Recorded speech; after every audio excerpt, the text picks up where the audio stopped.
Let's get you a perspective from experts, those who have understood the Khalistan extremism, the ideology, the movement, and how it has harmed India, and it's going to eventually harm Canada too.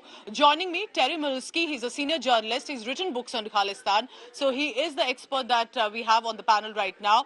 Terry, you tell us that what do you make of this statement by the Canadian Prime Minister? For years, India has been putting out lists after list, telling Canada there is enough evidence against Canadian soil being misused against India. Then Canadian Prime Minister actually blames India for the killing. What do you have on this, Ted? Well, relations are now going to go from what was previously cool and then frosty after the G20. Now they're in the deep freeze. You can forget diplomacy really from here on in, can you not? I think we can forget that. It's going to be a bare knuckles brawl now as the two governments compete for credibility. What is Trudeau's? Well, Trudeau is down in the polls. He had a bad time at the G20. He was somewhat humiliated by Prime Minister Modi over this issue.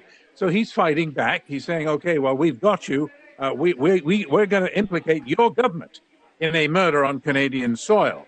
Well, he's going to have to offer some specifics. He's not going to be able to get away, I don't believe, with saying, oh, well, that's classified, can't talk about it. He's going to have to come up with some goods. He's going to have to come up with real evidence in order to persuade people that he's not just blowing smoke. And the same applies, I should say, to Prime Minister Modi. His government has got to do more than just say, no, it ain't so. They've got to answer whatever it is Trudeau has to offer. And they know what Trudeau has to offer. I don't. The Canadian public doesn't, not yet. In the next couple of days, may see some leaks, may learn more. But in answer to that, Prime Minister Modi is going to have to come out and say that's wrong because X and Y and Z. So that's what I mean by the bare knuckle brawl, where they're going to have to both show their cards.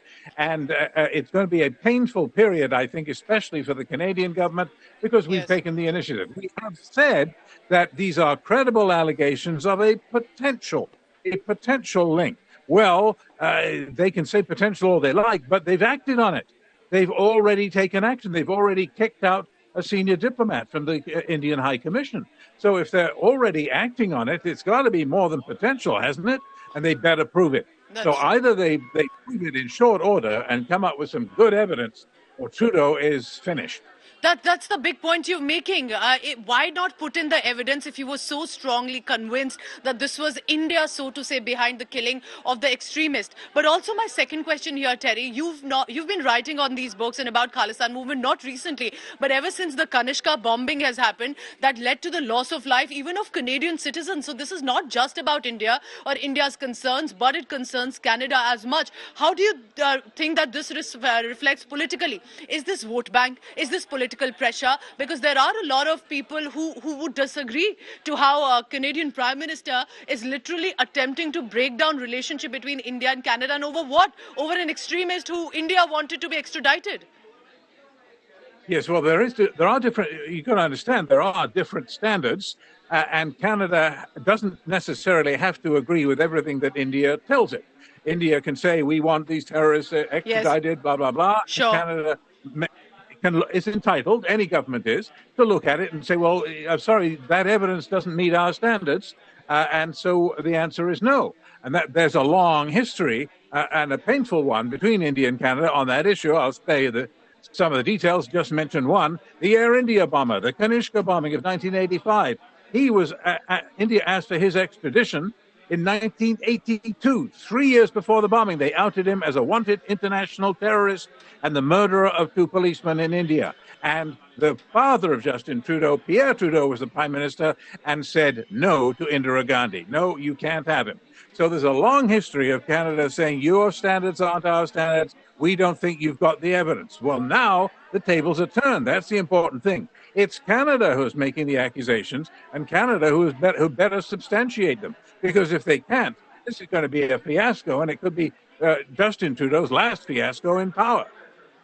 Terry, do tell us this because you've been tracking this for so long. How is this seen in Canada? Because here from India, we see constant rallies that are being organized. When Trudeau was being snubbed here in the G20, while he was here present and being given the best hospitality, even though, of course, the bilaterals did not take place, there was a referendum by the Khalistanis that were taking place in Canada on Canadian soil, and that was clearly an anti-India activity. And there have been many such referendums in the past.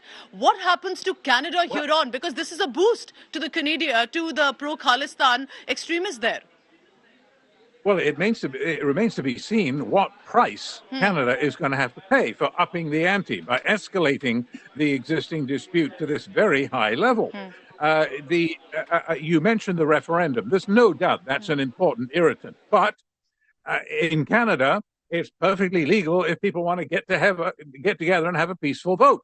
We're talking now about something that is not peaceful. We're talking about murder on the streets of Canada. And so that's something else completely. The Indians may complain about the referendum. That's not really the issue, frankly. I mean, they've got better things to complain about. For example, the Khalistanis in Canada who are parading through the streets celebrating the assassination of Indira Gandhi. Khalistanis in Canada who are putting up posters painting targets on the backs of Indian diplomats by saying these men are killers because they're all accused collectively of being guilty of the assassination of Hardeep Nijjar in Surrey.